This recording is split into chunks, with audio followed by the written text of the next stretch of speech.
Assalamualaikum warahmatullahi wabarakatuh. Alhamdulillahi rabbil alamin, wassalatu wassalamu ala asyrafil anbiya'i wal mursalin wa ala alihi wa sahbihi ajma'in, amma ba'd. Ismi Muhammad Zulhilmi bin Muhammad Amin, wassadiqi Muhammad Afdal bin Muhammad Afif. طيب، في هذا اليوم نعرض في الموضوع أحكام الجنازة. Baik, pada hari ini kami akan membentangkan pada tajuk hukum-hukum pengurusan jenazah. طيب، تعريف الجنازة لغة الميت، والاصطلاحا الميت إذا كان موضوعا على سريره ونعشه. ما الفرق بين الجنازة والجنازة؟ الجنازة بالفتح جيم اسم للميت، والجنازة يعني بالكسر الجيم اسم للنعش الذي يحمل عليه الميت. Baik, takrif jenazah pada bahasa ialah mayit. Yang ini mayat, yang orang yang mati.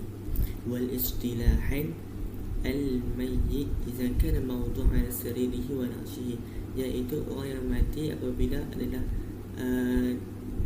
diletakkan ke atas katilnya ataupun tempat tidur dan kerandanya. Mal farqu bainal janazah wal jinazah? Apakah perbezaan di antara jenazah dan janazah? Baik, al janazah yakni difathahkan huruf jim, iaitu ismul mayyit, iaitu nama bagi orang yang mati. Adapun al jinazah yakni dikasrahkan jim tu, iaitu ismul lina'shi alladhi yuhmilu alaihi al-mayyit, iaitu nama bagi keranda yang diletakkan ke atasnya mayat. Yakni terletakkan mayat itu di atas keranda, iaitu dinamakan al-jinazah. طيب، وبعضها تذكر الموت. يعلم أنه يسن لكل إنسان أن يكثر من ذكر الموت لحادث أكثر من ذكر هاتم اللذات، أي الذي يقطعها بسرعة وهو الموت. رواه ابن حبان وغيره. وأن يستعد له بالتوبة والاستقامة مع الله تعالى، سواء كان شابا أو كحلا أو شيخا أو مسنا، وسواء كان صحيحا أو مريضا، فإن الأجل محجوز في غيب الله تعالى. وليس الموت أقرب إلى الشيخ الكبير من الشاب الصغير، كما أنه ليس أقرب إلى المريض من الصحيح. فرب شاب يختطفه موت وهو غارق في أحلام شبابه، ورب شيخ سنة امتدت به الحياة وهو يترقب الموت بين اليوم وآخر. Baik, seterusnya ialah mengingati mati.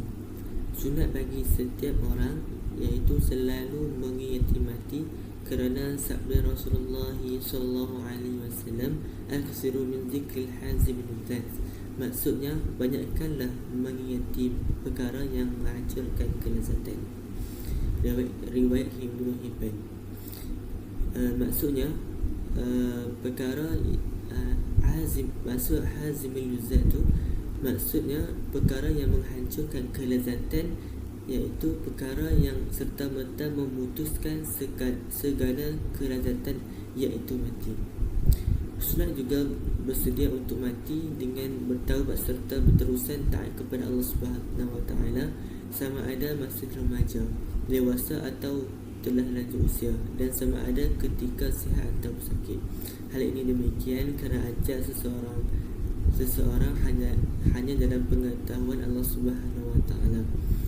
Tidak semestinya maut lebih hampir kerana orang tua daripada orang muda, atau lebih hampir kepada orang sakit atau daripada orang sihat.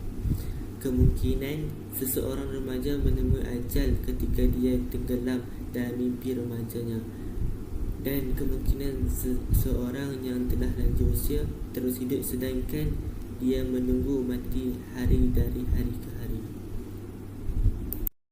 Maksudnya mati ni dia tak kira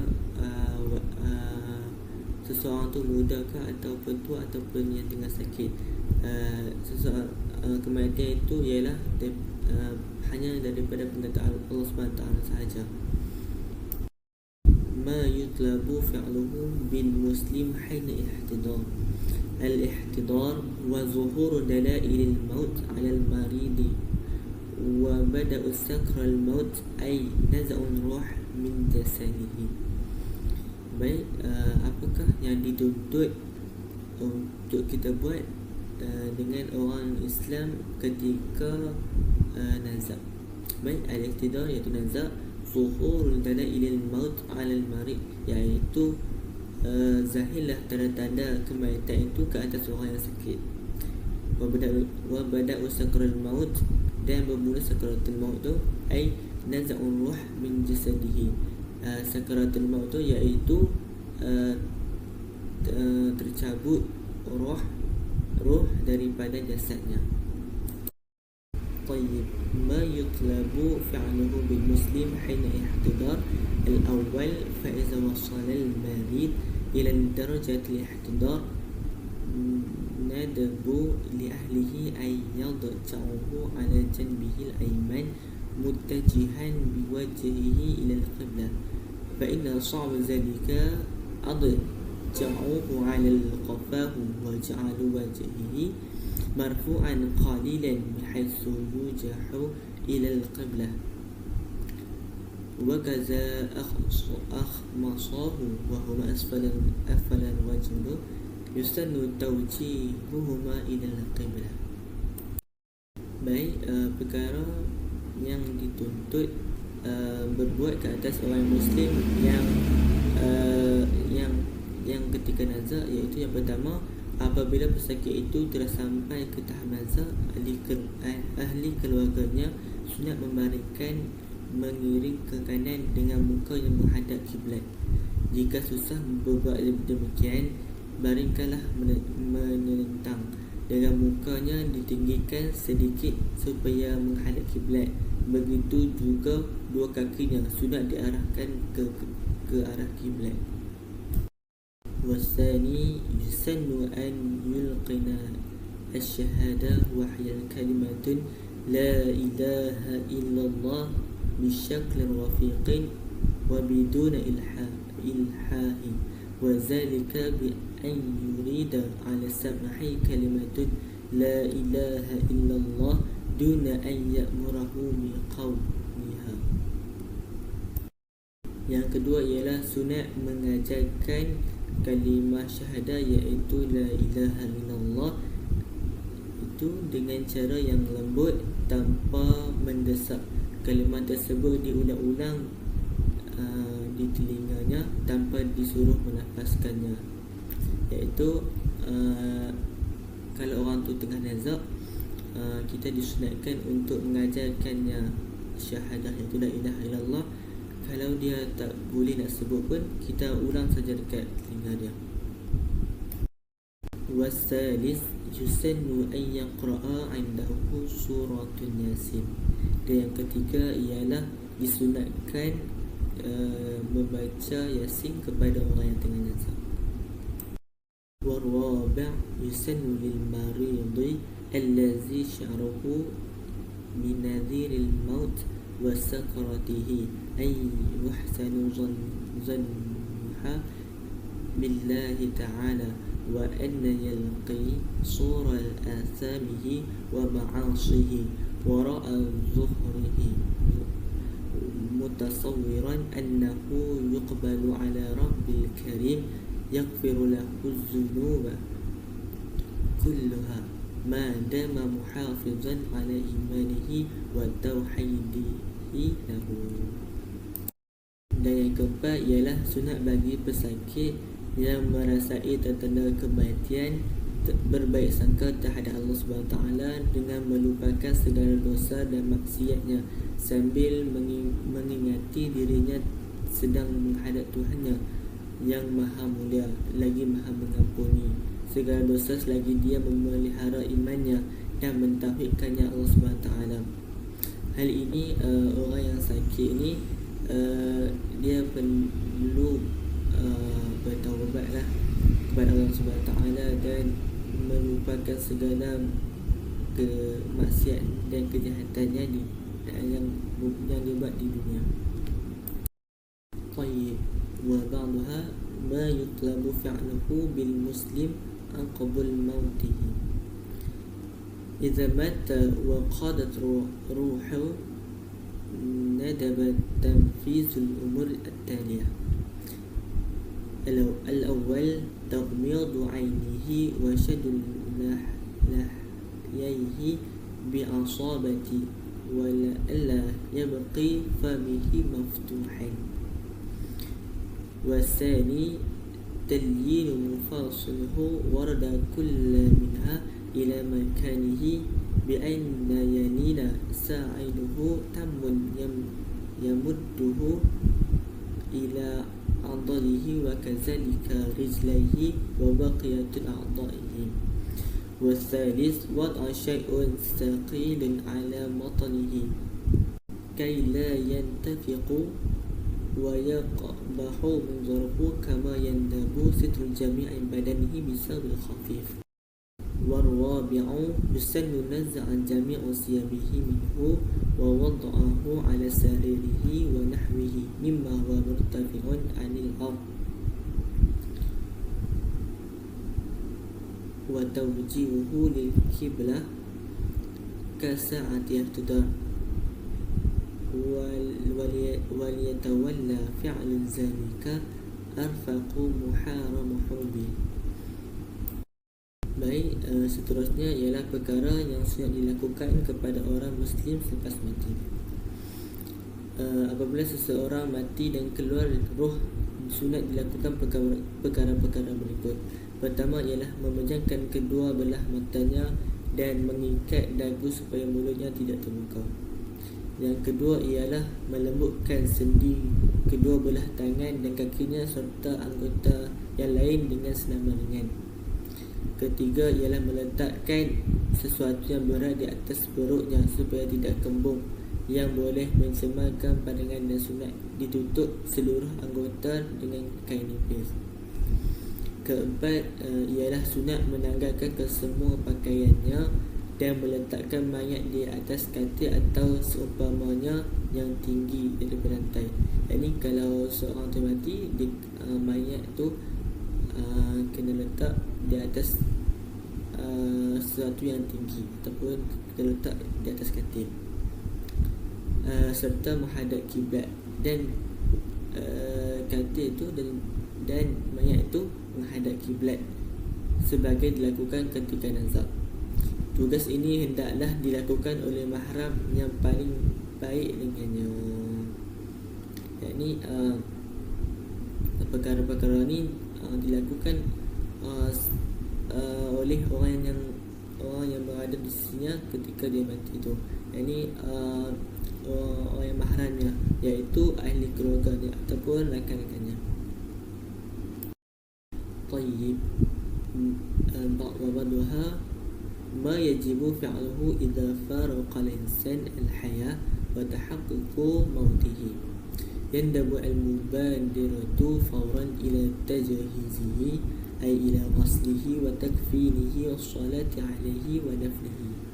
وهذه أربعة أجمع المسلم على أنها فروض الكفاية تتعلق بجميع المسلمين من أهل البلدة.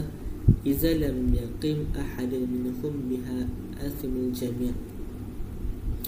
Baik, seterusnya ialah perkara yang wajib dibuat apabila seseorang itu berpisah daripada kehidupan dan dan kemudiannya menemui ajalnya. Itu orang yang mati. Itu apa yang perlu kita buat kepada orang yang mati ni, iaitu sunat segera menguruskan jenazah dengan memandikan, mengkafankan, mensembayahkan dan mengkebumikannya. Ulama Islam telah berijtima' menyatakan hukum keempat-empat urusan tersebut ialah fardu kifayah atas kesemua orang Islam di tempat kematian. Jika tidak ada seorang pun di kalangan mereka melaksanakan tugas tersebut, maka berdosalah semuanya. Jadi hukum menguruskan kepada mayat ini iaitu memandikan, mengkafankan, mensembayahkan dan mengkebumikan, iaitu hukumnya fardu kifayah. Jadi kalau tak ada seorang pun yang buat, jadi kesemua orang yang ada di tempat kematian itu ialah hukum bagi mereka itu berdosa sebab tak uruskan jenazah tu. Al-umur al-awwal ghusl al-mayyit wa awwal al-a'mal tajhiz wa ghusl wa lahu kayfiyatan. Al-kayfiyatul ula wa hiya aqallu ma yatahaqqaqu bihi ma'na al-ghusl la wa yartafi'u bihi al-itham ya an yazala ma qad yakunu ala jismihi minal najasati summa ya'immu sa'iril badanihil ma'.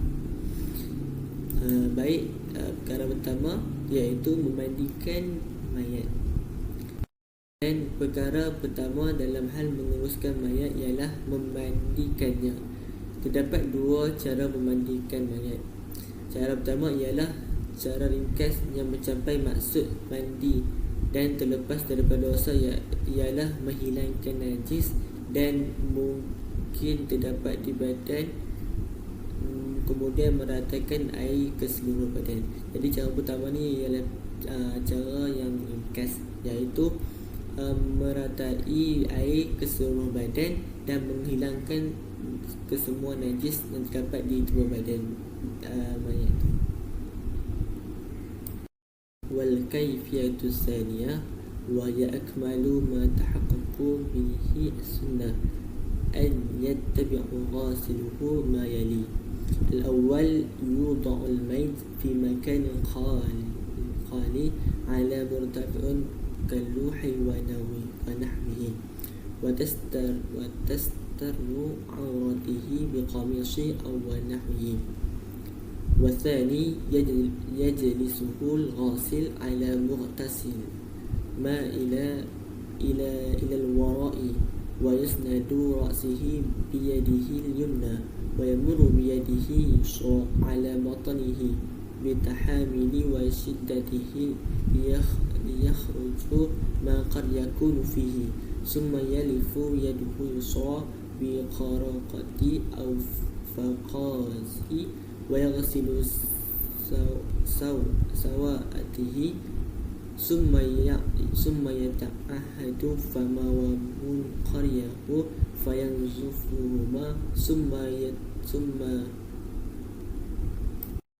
يوضأه كما يتوضأ الحي. والثالث يغسل رأسه ووجهه بصابون ونحوه من المنظفات ويسرح شعره إن كان له شعر، فإن نتف منه شيء أعاده إليه لا ينلفنه معه. والرابع يغسل كاملا شقه الأيمن مما يلي وجهه ثم شقه الأيسر مما يلي وجهه أيضا ثم يغسل شقه الأيمن مما يلي الفقه ثم شقه الأيسر مما يلي الفقه أيضا وبذلك يعم جسمه كله بالماء.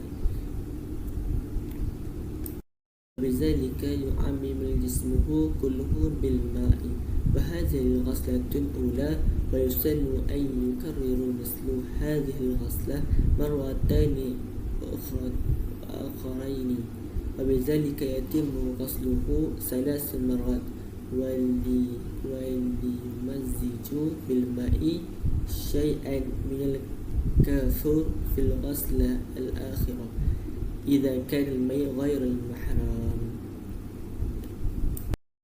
Baik, cara kedua memandikan jenazah ialah cara paling sempurna yang mengikut sunnah dengan melaksanakan perkara-perkara yang berikut. Yang pertama ialah meletakkan mayat di tempat yang lapang dan tinggi seperti papan atau seumpamanya dan menutup auratnya dengan kain dan seumpamanya. Jadi mula-mula letakkan mayat ini di atas tempat yang tinggi dan menutup keseluruhan badannya dengan kain ataupun seumpamanya. Yang kedua ialah orang yang memandikan mayat hendaklah mendudukkannya di tempat mandi dengan keadaan condong ke belakang, kepala mayat disandarkan ke kanannya, manakala tangan kirinya mengurut perut mayat dan dengan tekanan yang kuat supaya najis yang mungkin ada di dalam keluar. Jadi yang kedua ialah orang yang memandikan mayat ni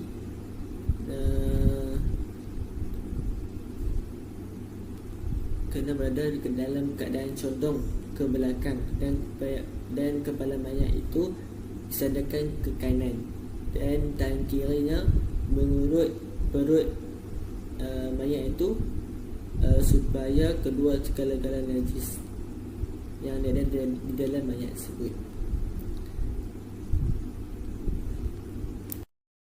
Kemudian balut tangan kiri dengan kain perca atas sarung tangan untuk membasuh kedua-dua kemaluannya. Bersihkan mulut dan 2 lubang hidungnya dan seterusnya ambilkan wuduknya sebagaimana orang hidup berwuduk. Dan kemudian kita kena pakai sarung tangan untuk membasuh kemaluan mayat dan membersihkan mulut dan lubang hidung mayat. Dan seterusnya, lepas selesai semuanya, kita perlu ambil wuduk macam mana wuduk orang yang hidup. Dan yang ketiga ialah membasuh kepala dan mukanya dengan sabun atau dengan sesuatu yang membersihkannya, sikat rambutnya jika ada, dan meletakkan semula rambut yang tercabut untuk dikebumikan bersama-samanya. Jadi yang ketiga ialah kita kena basuh kepala mayat itu dan mukanya dengan sabun, dan ataupun sesuatu yang boleh membersihkan badan, sesuatu yang boleh membersihkan kepala dan muka. Kemudian kalau kita ada sikat, kita boleh sikat rambut mayat itu. Dan kalau terdapat rambut-rambut yang tercabut, kita perlu letakkan bersama-sama orang yang mati itu untuk dikebumikan sekali. Dan keempat ialah mandikan keseluruhan belah kanan bahagian hadapan mayat selari dengan muka. Kemudian keseluruhan sebelah kiri bahagian hadapan juga selari dengan mukanya. Seterusnya mandikan pula bahagian rusuk kanannya selari dengan tengkuk dan diikuti rusuk sebelah kiri juga selari dengan tengkuk. Dengan cara demikian, ratalah air ke seluruh badannya bagi kali pertama. Kemudian sunat pula diulang sebanyak 2 kali untuk mencukupkan sebanyak 3 kali. Campurkanlah sedikit kapur barus dalam air mandi yang ketiga itu sekiranya mayat tersebut tidak berada dalam keadaan berihram. Wasani at-takfin. Aqalla at-takfin matlubu an yaluffu al-mayyit bisawbin yastaru jami'u badanihi wa ra'sihi in kana ghairu al-muhrim wal والواجب ثوب يستر العورة على الأصح وأكمله أن ينظروا فإن كان الميت ذكرا كفن في 3 أثواب بيض وتكون كلها لفائف طويلة على قدر الطول عرضا بحيث تلتف كل واحدة منها على جميع بدنه فيكره أن يكفن بغير الأبيض كما يكره أن يكفن بما يشبه القميص أو أن يستر رأسه بما يشبه العمامة وإن كانت أنثى ندب أن تكفن في 5 أثواب بيض إذا يستر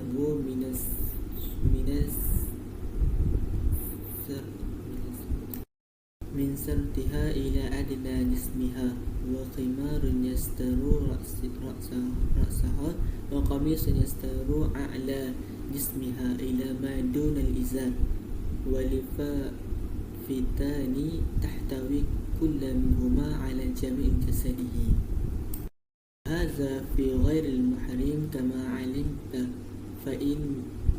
فإن كان ميت محرما وجب كشف رأسه لما حديث الذي وقصته ناقطة وهو محرم ووجه المرأة محرمة في هذا كرأس الرجل ويجب أن يكون قماش كفن من جنس ما يجوز للميت لبسه لو كان حيا فلا يجوز أن يكفن الذكر بالحرير البلدي وينبغي أن يجعل على منافذ جسمه وأعضاء سجوده قطن عليه حنوط أو كافر وتشد خرقة على اللفائف ثم تحل في القبر. Baik, perkara kedua yang dibuat selepas orang itu mati ialah mengkafankan. Sekurang-kurang kafan yang dituntut oleh syarak ialah membalut seluruh tubuhnya dengan selai kain. Begitu juga kepalanya jika dia tidak dalam berihram. Menurut pendapat yang lebih sahih, kafan yang wajib ialah sehelai kain yang menutup aurat. Cara yang lebih sempurna bagi mayat lelaki ialah mengkafankannya dengan 3 helai kain putih yang setiap helai sama panjang dengan mayat. Manakala setiap lebar helai kain pula kira-kira boleh membalut seluruh mayat. Makruh mengkafankan mayat dengan kain yang bukan berwarna putih atau dengan sesuatu yang menyerupai baju dan menutup kepalanya dengan sesuatu yang menyerupai serban. Jadi sekurang-kurang kafan yang dituntut oleh syarak ialah sehelai kain yang menutupi seluruh badan. Dan cara yang sempurna mengkafankan bagi mayat lelaki ialah 3 helai kain yang sama panjang dengan mayat. Dan makruh kita gunakan kafan itu selain daripada warna putih ataupun kain yang menyerupai baju dan menutup kepalanya seperti serban. Bagi mayat perempuan pula ialah sunat dikafankan dengan 5 helai kain putih, iaitu sehelai kain menutup daripada pusat hingga ke hujung badan, sehelai tudung yang menutup badan bahagian atas hingga ke kain, dan 2 helai lagi setiap satu membalut seluruh badan, seluruh tubuh. Jadi untuk mayat perempuan kita guna 5 helai kain putih untuk mengkafankannya. Cara mengkafankan tersebut ialah bagi mayat yang bukan dalam berihram. Jika mayat lelaki dalam berihram, wajib dibiarkan kepalanya terdedah sebagaimana dijelaskan dalam hadis tentang orang yang mati jatuh daripada untanya. Ketika itu dia dalam berihram, muka mayat perempuan yang dalam berihram sama hukum seperti kepala mayat lelaki tersebut. Jadi kalau mayat lelaki ni dia sedang berihram, jadi tak perlu tutup kepalanya.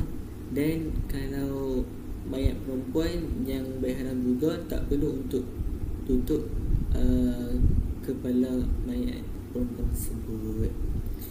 Jadi wajib menggunakan kain kafan daripada jenis yang harus dipakai ketika hidup. Oleh itu tidak harus mengkafankan mayat lelaki dengan kain sutera asli. Hendaklah diletakkan kapas yang dibubuh ubat mayat atau kapur barus pada semua rongga badan dan anggota sujudnya. Begitu juga kafan yang diikat dengan percaya kain, kemudian dibuka ketika di dalam kubur. Wasalisu as-salatu 'ala al-mayyit wa dallu 'ala mashru'iyyatiha ma rawahu al-Bukhari wal Muslim an Abi Hurairah radhiyallahu anhu anna Rasulullah sallallahu alaihi wasallam na'a النجاشي في اليوم الذي مات فيه فخرج إلى المصلى فصف بهم وكبر 4. Yang ketiga ialah solat jenazah. Pensyariatan solat jenazah berdasarkan hadis daripada Bukhari dan Muslim daripada Abu Hurairah radhiyallahu anhu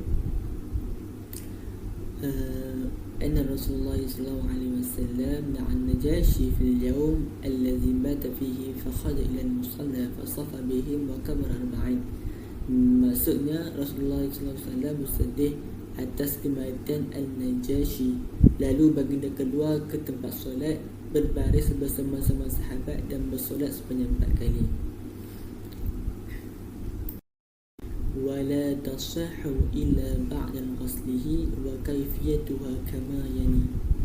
الأول يكبر تكبيرة الإحرام ناويا الصلاة على الميت وكيفية النية أن يقطر في باله أن يصلي 4 تكبيرات على هذا الميت فرض كفاية. والثاني فإذا كبر وضع يديه على صدره مثل الصلاة العادية وقرأ الفاتحة. والثالث وإذا أتم الفاتحة كبر التكبيرة الثانية رافعا يديه إلى شحمة أذنيه ثم وضع يديه مرة أخرى على صدره وقرأ أي صيغة من صيغ الصلاة أن النبي صلى الله عليه وسلم أفضلها صلاة الإبراهيمية التي مرت معك في أحكام الصلاة. Jadi tidak sah solat jenazah itu kecuali telah dimandikan. Jadi kalau kita nak solatkan jenazah tu, kita kena mandikan jenazah itu. Kita kena mandikan jenazah itu dahulu. Cara solat jenazah adalah seperti berikut. Yang pertama ialah bertakbiratul ihram sambil berniat solat jenazah. Cara berniat ialah ingat dalam fikiran bersolat jenazah 4 takbir fardu kifayah. Yang kedua ialah setelah bertakbir, letakkan kedua-dua tangan ke dada sebagaimana solat biasa. Kemudian bacalah Al-Fatihah. Yang ketiga ialah setelah selesai membaca Al-Fatihah, bertakbir pula kali kedua sambil mengangkat kedua-dua tangan hingga ke cuping telinga. Kemudian meletakkan semula ke dada dan bacalah apa-apa selawat ke atas Nabi SAW. Selawat afdal ialah selawat Ibrahimiyah sebagaimana yang disebut dalam bab hukum salat. والرابع ثم يكبر التكبيرة الثالثة ويدعو للميت بعدها وهو مقصود أعظم من صلاة الميت. وأقل الدعاء أن يقول اللهم ارحمه أو أغفر له. أكمله أن يدعو له بدعاء المأثور عن النبي صلى الله عليه وسلم فيدعو أولا بهذا الدعاء اللهم اغفر لحينا وميتنا وشاهدنا وغائبنا وصغيرنا وكبيرنا وذكرنا وأنثانا اللهم من أحييته منا فأحيه على الإسلام ومن توفيته منا وتوفه على الإيمان رواه الترمذي وأبو داود. Jadi yang keempat ialah bertakbir kali ketiga dan diikuti dengan mendoakan mayat. Mendoakan mayat adalah maksud utama untuk solat jenazah. Sekurang-kurang doa ialah mengucapkan Allahumma arhamhu awighfir lahu. Dan doa yang paling sempurna ialah doa yang berdasarkan daripada Nabi SAW. Mulakan doa ini dengan Allahumma ighfir li hayyina wa mayyitina wa syahidina wa ghaibina wa saghirina wa kabirina wa zakarina wa unthana Allahumma man ahyaitahu minna fa'ahyihi 'ala al-islam wa man tawaffaita minna fatawaffahu 'ala al-iman. ثم يقول اللهم هذا عبدك وابن عبديك فإن كانت أنثى قال اللهم هذه أمتك وابنة أمتك.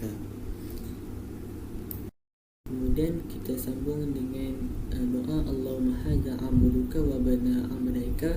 Dan kalau jenazah itu perempuan, tukar kepada Allahumma hazi amatuka wa banatu amatika. Dan kita sambung pula dengan kharja min ruhi ad-dunya wa sa'atiha wa mahbubihi wa ahibbaihi fiha ila zulmatil qabri wa ma huwa li aqihi kana yashhadu an la ilaha illa anta wahdaka wa anna muhammadan abduka wa rasuluka wa anta a'lamu bihi minna. Allahumma inna nazala bika wa anta khairun min zulin bi وأصبح فقيرا إلى رحمتك وأنت غني عن عذابي وقد جئناك راغبين إليك شفعاء له. اللهم إن كان محسنا فزد في إحسانه وإن كان مسيئا فتجاوز عنه ولقيه برحمتك رضاك وقيه فتنة القبر وعذابه وافسح له في قبره وجاف الأرض عن جنبيه ولقيه برحمتك الأمن من عذابك حتى تبعثه إلى جنتك يا أرحم الراحمين حتى تبعث إلى جنتك يا أرحم الراحمين. فإن كان الميت فلان قال بدلا من هذا الدعاء الثاني اللهم اجعله فرطا لأبويه وسلفا وزخرا وعزة واعتبارا وشفيعا وثقل به موازينهما وأفرغ صبر على قلوبهما ولا تفتنهما بعده ولا تحرمهما أجره. Dan maka kalau itu kanak-kanak, kita tukar doa yang kedua tadi itu dengan Allahumma ja'alhu faratan li abawaihi wa salafan wa zukhran wa izatan wa i'tibaran wa syafi'an wa sakhil bihi mawazinahuma wa afrigh sabra ala qulubihima wa la taftinihuma ba'dahu wa la tahrimhuma ajrahu. وهذه الأدعياء التقطها الشافعي رحمه الله تعالى من مجموع أخباره وربما ذكرها بالمعنى واستحسنها أصحابه. Doa-doa tersebut diambil oleh Imam Syafi'i daripada himpunan hadis. Dia kemungkinan menyebutnya dengan memberi pengertian sahaja. Bagaimanapun para sahabat telah menerima doa berkenan sebagai doa baik untuk diamalkan. والخامس ثم يكبر التكبيرة الرابعة ويقول بعدها اللهم لا تحرمنا أجره ولا تفتنا بعده واغفر لنا وله. Rawah Abu Dawud. Dan yang kelima ialah angkat takbir yang keempat dan membaca Allahumma la tahrimna ajrahu wa la taftinna ba'dahu waghfir lana wa lahu. Riwayat Abu Dawud. Wasadis summa yuslamu taslimataini an yamini maisarihi kullu taslimatin ka tasmiyatis salawatil ukhra. Keenam ialah mengucap salam sebanyak 2 kali, iaitu ke kanan dan ke kiri sebagaimana solat-solat yang lain. Wa anta talahadha mimma zakarna anna as-salata 'ala al-mayyit kulluha min qiyamin fala ruku'in fiha wala sujudin wala julusin. Daripada keterangan yang telah disebut, ternyata bahawa solat jenazah hanya dengan berdiri tanpa rukuk, sujud dan duduk. Tayyib. Al-akhir dafn al-mayyit. أقل ما يجب في دفن الميت أن يدفن في حفرة تمنع انتشار رائحته وتمنع تسلط السباع عليه مستقبلا فيه القبلة. وأكمل ذلك أن يتبع فيه ما يلي: الأول أن يدفن في قبر بعمق قدر قامة الرجل المعتدل وبسط يديه إلى الأعلى وأن يسعى قدر ذراع وشبرا. والثاني يجب أن يضجعوا على يمينه وأن يوجهوا إلى القبلة، بحيث لو لم يوجهوا إلى القبلة وردم عليه التراب وجب نبش القبر وتوجيهه إلى القبلة إن لم يقدروا أنه قد تغيروا، ويندب أن يلصقوا قده بالأرض. Baik, yang terakhir ialah mengkebumikan mayat. Sekurang-kurang cara yang wajib mengkebumikan mayat ialah di dalam lubang yang tidak boleh keluar baunya dan tidak boleh dibongkar binatang buas, dan keadaan mayat itu menghadap kiblat. Jadi sekurang-kurang kita nak kebumikan mayat ini ialah dia kebumikan dalam satu lubang yang mana lubang itu tidak boleh digali oleh binatang buas, dan tak boleh keluar bau yang mayat, bau tidak boleh keluar bau oleh mayat. Sementara cara mengkebumikan mayat yang lebih sempurna adalah seperti berikut. Pertama ialah mengebumikan mayat dalam kubur yang ada dalamnya, sehingga lelaki yang sederhana yang meluruskan 2 tangannya ke atas, luasnya pula ialah 1 astas jengkal. Yang kedua ialah wajib mengiringkan mayat ke sebelah kanan dengan menghadap kiblat, dan pipinya sunat dikenakan pada tanah jika tidak dihadapkan kiblat, dan kubur telah pun ditimbus. Kubur wajib digali semula untuk menghadapkan mayat tersebut ke kiblat jika mayat itu boleh berubah keadaannya. Jadi cara untuk mengkebumikan mayat ini ialah wajib kita mengiringkan mayat itu di sebelah kanan menghadap kiblat. Jadi mayat itu kena hadap kiblat, dan pipi mayat itu sunat kena pada tanah. Dan kalau mayat tersebut tak menghadap kiblat, kita perlu untuk kita perlu gali semula kubur tersebut dan menghadapkan mayat itu kepada kiblat. Jika mayat itu tak berubah bentuk lagi. الثالث يسن أن يكون القبر لحدا إن كان الأرض صلبا في القبر المسلم. عن سعد ابن أبي وقاص رضي الله عنه أنه قال في مرض موته الحدوا لي لحدا وأنصبوا على اللبن نصبا كما صنع برسول الله صلى الله عليه وسلم. Yang ketiga ialah sunat dibuat kubur yang berlahad jika keadaan tanahnya keras. Hal ini berdasarkan hadis daripada Sa'ad bin Abu Waqqas radhiyallahu anhu.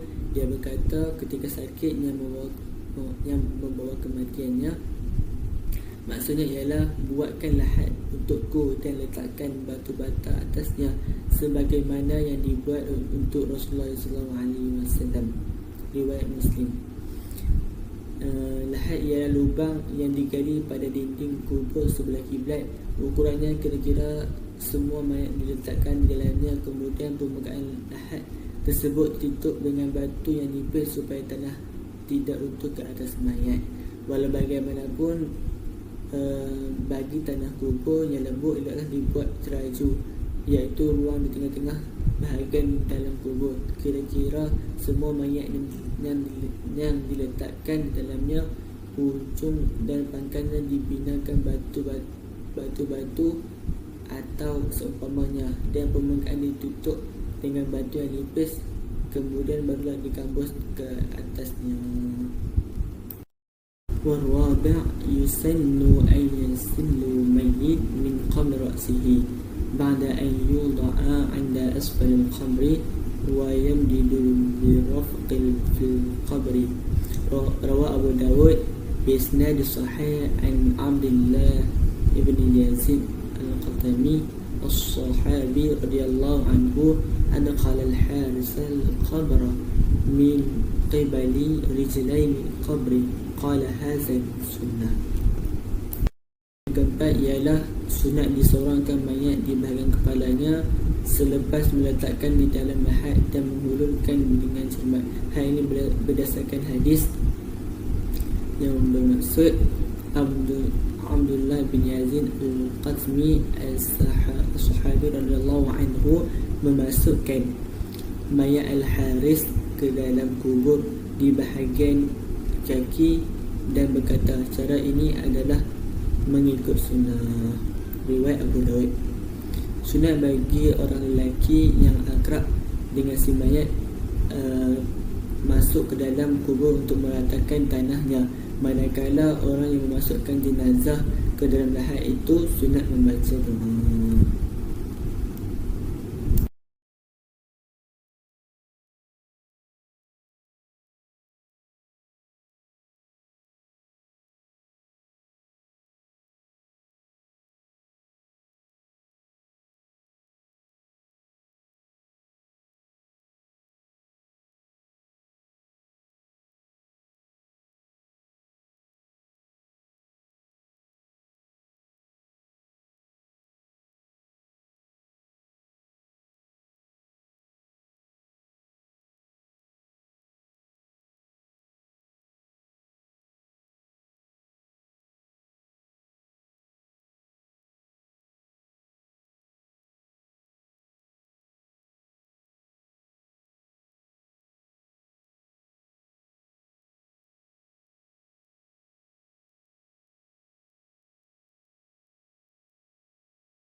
Tasyi'u janazah adabiyah wal bid'iyah. Al-hukmu tasyi'u janazah lirijal wal nisa. Mengiringi jenazah. Hukum mengiringi jenazah kepada lelaki dan kepada perempuan. Yang pertama, al-mustahib ala lirijal. Qala Rasulullah sallallahu alaihi wasallam bittiba' qala Rasulullah sallallahu alaihi wasallam bittiba'i janazah. Yang kedua, yastahibu an la yansarifu aidan illa ba'da an yadfinul al-mayyit. Yang ketiga, fala yastahib lahunna 'ala nisa bala huwa khalif as-sunnah wa khalifu wasiyat Rasulullah sallallahu alaihi wasallam. Qala Rasulullah sallallahu alaihi wasallam fi hadis nuhina 'anit tiba'i janais wa lam yu'zam alaina. Hukum-hukum mengiringi jenazah kepada lelaki dan kepada perempuan. Yang pertama, sunat kepada lelaki. Ini bersamaan dengan firman Rasulullah sallallahu alaihi wasallam dalam hadisnya, yang mana Rasulullah sallallahu alaihi wasallam mengiringi jenazah. Yang kedua, sunat menunggu mayat selesai dikebumikan. Adapun yang ketiga, orang perempuan tidak sunat mengiringi jenazah ke kubur. Malahan perbuatan itu bertentangan dengan sunnah dan wasiat Rasulullah sallallahu alaihi wasallam. Hal ini seperti mana hadis Rasulullah sallallahu alaihi wasallam daripada Ummu Atiyah radhiyallahu anha, katanya, kami ditegah mengiringi jenazah, namun ia bukanlah sebagai perintah kepada kami. Hadis riwayat Bukhari dan Muslim. Wa min adabi tasyi'u janazah umuru taliyah wa an yashi'a mashiyah fa inna ahabba yarkabu fi yarki fi audatu fala ba's. Adab-adab mengiringi jenazah ialah yang pertama, mengiringi jenazah dengan berjalan kaki, namun tidak mengapa sekiranya berkenderaan semasa balik. Yuharrimu hamilu janazah ala hayatu mudhiya au yuqafu minha syukutu wa yusin an tahmil fi tabutu wala sumiya iza kanat imra ra'a litakrimu Allahu ta'ala lil insan. Yang kedua ialah haram membawa jenazah secara sambil lewa atau dikhawatir jenazah itu jatuh. Dan wayusinu, sunat dibawa dengan keranda, lebih-lebih lagi kerana mayat itu perempuan. Ini kerana untuk memelihara kemuliaan yang dikurniakan oleh Allah SWT kepada manusia. Yaqra'u al-ghazzu insa tasyi'u janazah bal yuhsinu an yarfi'u sautihi bi qira'atu wala yaskur wala ghaira hima liyasta'di an zalika bitafakkur fil maut wa tamil fil akibat amri. Qala Rasulullah sallallahu alaihi wasallam la tudba'u janazatu bi sauti walan nar. Yang ketiga adalah makruh berbuat bising ketika mengiring jenazah, dan sunat tidak meninggikan suara dengan sebarang bacaan zikir dan seumpamanya. Sebaiknya hendaklah kita bertafakur mengingati kematian dan balasannya. Hal ini selari dengan hadis daripada Abu Hurairah radhiyallahu anhu, jenazah tidak sepatutnya diiringi bunyi suara dan api. Hadis riwayat Abu Daud. Yang keempat, afdal an yamshi al-masyayyuna amama janazah ala mukarrabah minha li'annahum syafa'ah laha indallah azza wa jal. Fanasibu an yakuna fi muqaddimatuha fi hadis Rasulullah sallallahu alaihi wasallam, ra'aitu Nabi sallallahu alaihi wasallam wa Abu Bakrin wa Umar wa yamshuna amama janazah. Yang keempat adalah afdal berjalan di hadapan berdekatan dengan jenazah. Hal ini seperti mana perbuatan Rasulullah sallallahu alaihi wasallam di dalam hadis yang mana Nabi Muhammad sallallahu alaihi wasallam, Abu Bakar dan Umar berjalan di hadapan jenazah. Hadis riwayat Abu Daud. Yang kelima, la mani'u min an yashi'u al-muslim janazatu qaribatu kafir wala karahatu fi zalik. Tiada halangan bagi orang Islam, malah makruh bagi mereka mengiringi jenazah kaum kerabat yang kafir. Yang keenam, tuhsinu takziyatun ahlil mait al-qala salasa ayyamin maut. Fi hadis ma min muslim yu'azzi aqahu bi musibatin illa kasahu wahu min ulalin karamati yaumal qiyamah. Adapun yang keenam, sunat mengucapkan takziah kepada keluarga si mati dalam tempoh 3 hari dari hari kematiannya. Dan makruh mengucap takziah selepas lebihnya 3 hari selepas kematian seorang jenazah. Dan terhendaklah mengucapkan dengan a'zamallahu ajraka wa ahsana iza'aka wa ghafara limayyitika wa awadaka Allahu an musibatika khaira. Yang bermaksud semoga Allah Subhanahu wa taala memperbanyakkan pahalamu, meningkatkan kesabaranmu, mengampuni jenazah si mati dan menggantikan kemalangan yang menimpamu dengan sesuatu yang lebih baik. Al-bid'ah janazah. Kul ma yukallif adab tasyi'ul lati zakarnaha fahiya bid'ah yang bagi tuhazu minha ka tasyi'u janazah raqiba wa karfi'u aswati ma'iha. Perkara-perkara yang bid'ah terhadap jenazah. Yang pertama ialah semua perkara yang bertentangan dengan adab-adab mengiringi jenazah sebagaimana yang telah disebutkan adalah bid'ah, hendaklah dijauhi. Seperti mengiringi jenazah dengan keadaan dan meninggikan suara.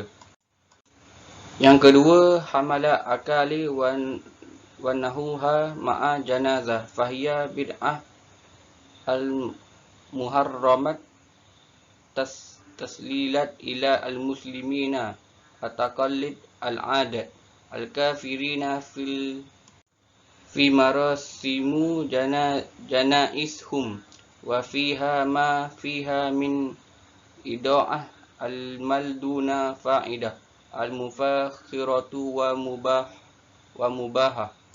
Yang kedua ialah membawa jambangan bunga dan seumpamanya bersama-sama jenazah.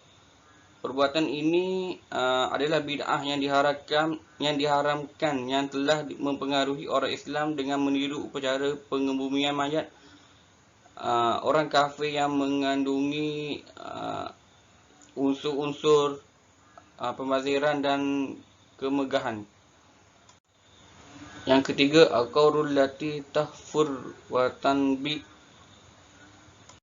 bitariqatu mukhalifatu lama zakarna min dabita'a kubur wal insa'ah wal afdaliyatu al-lahdu summa syakku. Adapun yang ketiga ialah kubur yang digali dan dibina tidak mengikut cara yang ditetapkan dari segi kedalaman kubur, keluasan dan keutamaan liang lahat daripada liang yang utama. Yang keempat,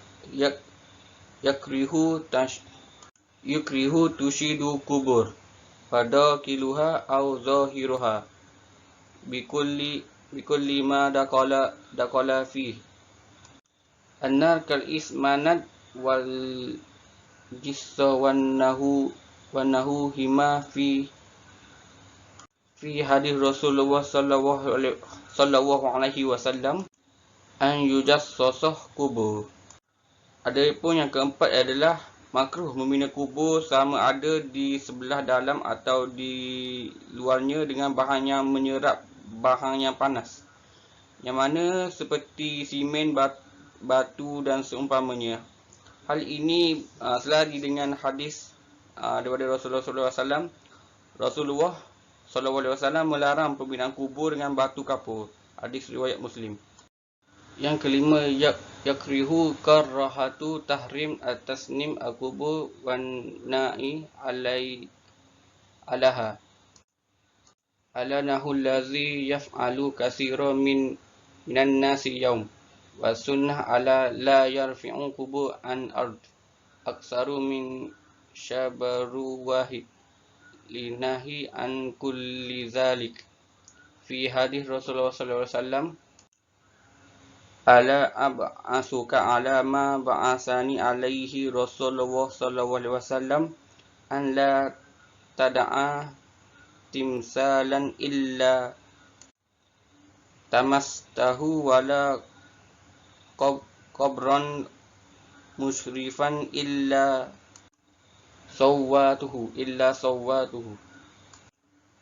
sawaituhu.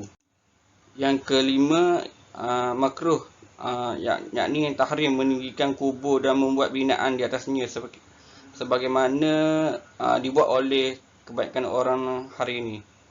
Kita perlulah mengikuti sunnah. Kubur tidak boleh ditinggikan melebihi sejengkal dari paras tanah.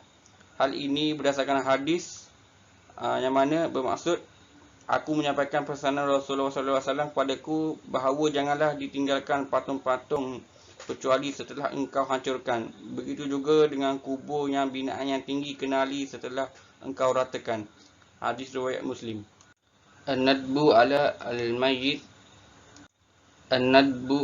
al-mayyit bi ta'addid syama'iluhu kana yafulu akafahu azima wan niyahatu wahya kullu fi'lin aw qawlin yatadammana izhar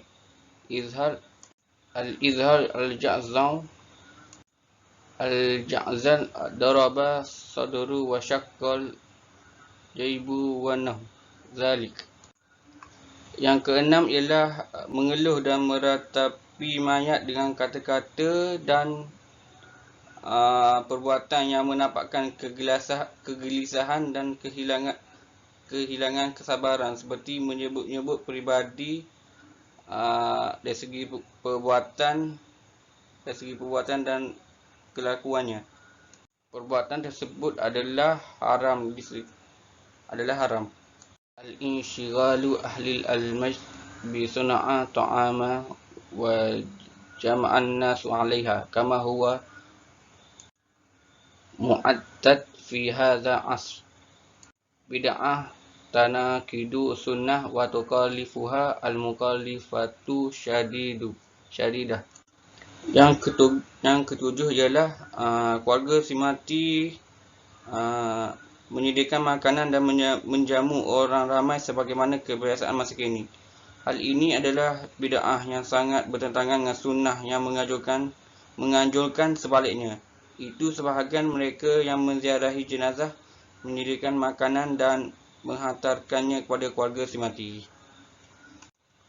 Qira'atu Quran fi mahafil rasmiyati lil ta'aziyah ala nahu zaibatum yaum fi aidan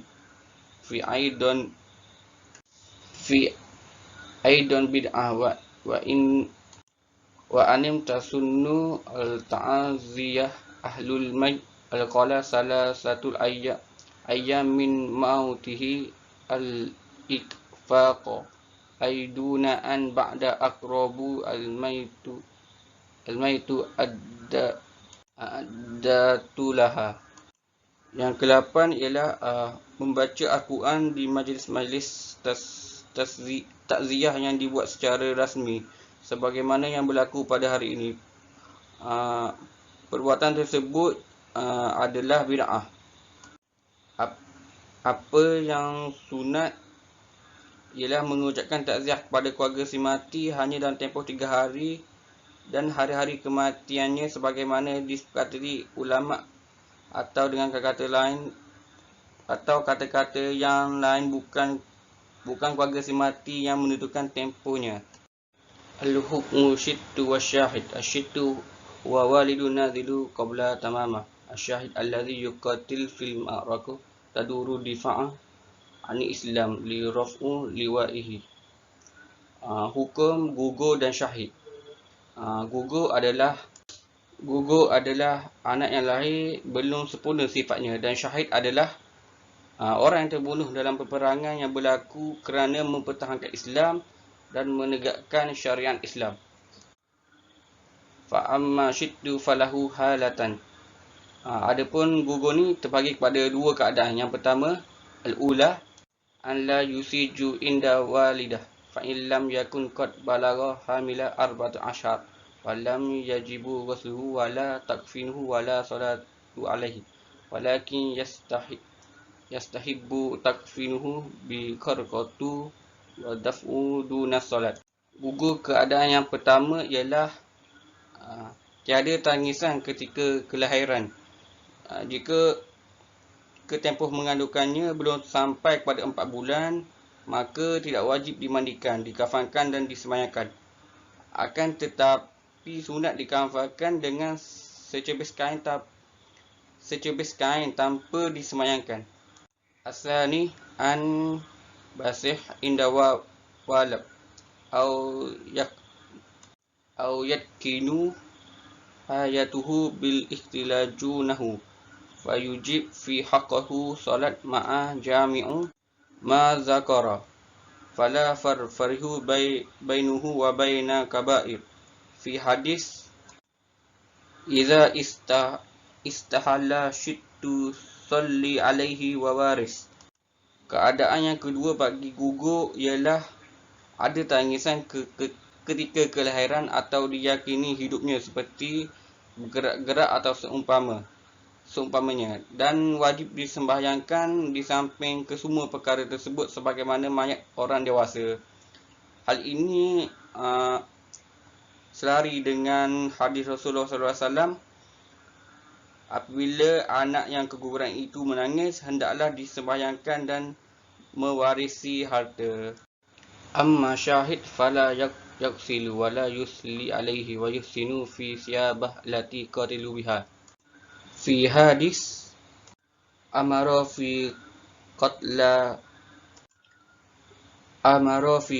qatla uhudim bi dafnihim fi dimaihim wa lam yughasilu wa lam yusalla alaihim. Adapun syahid, yang mana orang yang mati syahid tidak perlu dimandikan, tidak perlu disembahyangkan, malah sunat dikafankan dengan pakaian yang mana ketika dia dibunuh. Hal ini berdasarkan hadis daripada Jabir. Sesungguhnya Nabi Muhammad SAW menyuruh para sahabat mengemumikan mereka yang terkorban dalam peperangan Uhud bersama pakaian mereka yang berlumuran darah tanpa perlu dimandikan dan disemayangkan. Hadis riwayat Bukhari. Fa inna jurhu fi ma'arakatu wa yukitu fi hayatu mustaqarrah ba'da intiyahan qatil summa mata wa lam ya'biru syahida min haitsu muamalah ad-dunyawi wa ghaslu wa salli alaihi ka'iddah walau kana munihi bisarayatu min jarrah. Selain itu, orang yang luka dalam pertempuran dan mati selepas peperangan berakhir yang mana tidak dianggap syahid sekalipun kematiannya bermula daripada luka tersebut. Jenazah yang tadi itu hendaklah dimandikan, disemayangkan dan diuruskan sebagaimana mayat biasa.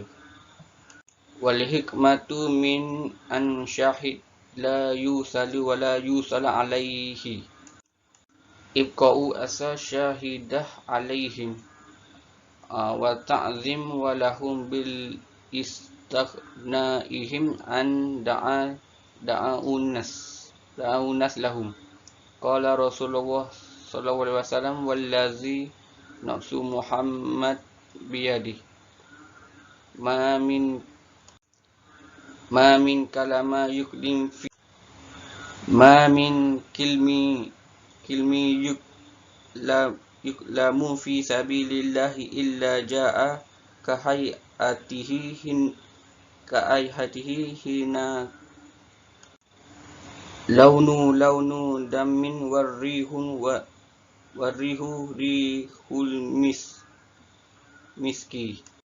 Adapun hikmah orang yang mati syahid tidak perlu dimandikan dan disemayakan adalah untuk mengekalkan kesan-kesan syahid yang menjadi saksi pada diri mereka dan sebagai penghormatan kepada mereka yang tidak lagi memerlukan doa daripada manusia. Hal ini berdasarkan hadis Rasulullah SAW bersabda, demi Allah yang diri Muhammad dalam kekuasaannya, setiap duka yang disebabkan perjuangan agama Allah akan kelihatan pada hari kiamat sebagaimana keadaannya ketika baru berlaku. Darahnya merah dan baunya harum seperti kasturi. Hadis riwayat Al-Bukhari dan Muslim. Ziarati kubur. Ziarah kubur. Yang pertama, mandawiyatu lirrijal bil ijma' fi hadis kuntu nahaitukum an ziarati kuburi fazuruha. Yang pertama, sunat bagi seorang lelaki menziarahi kubur Islam. Hal ini di mana hadis Rasulullah SAW bersabda, dulu aku melarang kamu menziarahi kubur, sekarang pergilah kamu menziarahinya. Hadis riwayat Muslim.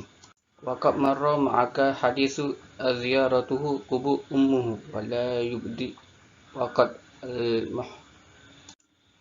mahad. Hadis yang lain, Rasulullah SAW juga pernah menziarahi kubur uminya, umatnya. Yang kedua, an-nisa fayakrahu lahunna ziyaratuha li'annaha mazannatu litabarush wa nuwah wa rafi'u aswad. Fi hadis la'anallahu zairati kuburi. Sementara itu, bagi kaum wanita pula adalah makruh menziarahi kubur disebabkan kemungkinan perbuatan meratap, meninggikan suara dan memperagakan diri. Ini bersamaan dengan hadis Rasulullah SAW daripada Ibnu Abbas. Katanya, Allah SWT melaknat wanita-wanita yang menziarahi kubur. Riwayat Abu Daud. Wa yang bagi an yulhaku bizalika kubur al-baqi anbiya wassalihin syartiyah an la yakuna tabarush wa ikhtilata wal izdihamu wal tisaq birrijal wa rafi'u aswad mimma huwa al-mazannah al-fitnah wa ma aksaruhu fi ziyaratuhunna. Yang ketiga adalah sunat bagi mereka menziarahi kubur Rasulullah SAW, para anbiya dan orang soleh dengan syarat mereka tidak memperagakan diri, bercampur gaul, bersesak-sesak bersentuhan dengan kaum lelaki dan meninggikan suara. Yang mungkin wan mazannatu fitnah, mungkin membawa fitnah sebagaimana banyak berlaku ketika mereka berziarah. Min adab ziarati kubur, daripada adab-adab ziarah kubur. Nombor 1, yastahibu an al-muslim qa'il salamun alaikum darul qaumi al-mu'minina wa inna insya'allahu bikum lahiqun. Yang kedua, waliyaqra'u indahuma tasiru min Qur'an fa inna rahman tanzilu haitsu yaqra'u Qur'an summa liyazuhum aqban qara'ah wa la yahdi mislu sawaban tilawatahu li arwahim fa inna du'a al-marju ijabah wa iza istijab du'a istafat min saubil qara'atu wallahu a'lam. Yang pertama, sunat bagi mereka yakni al-muslim semasa masuk ke kawasan kubur hendaklah memberi salam. Ini assalamualaikum darul qaumul al-mu'min. Yang kedua, bacalah di sisi kubur mereka ayat-ayat Quran kerana rahmat akan diturunkan ketika itu. Kemudian berdoalah dan hadiahkanlah bacaan kepada roh-roh mereka seperti mana yang diperoleh, dengan harapan Allah SWT akan memperkenankan dan seluruhnya si mati akan mendapat faedah daripada pahala bacaan tersebut.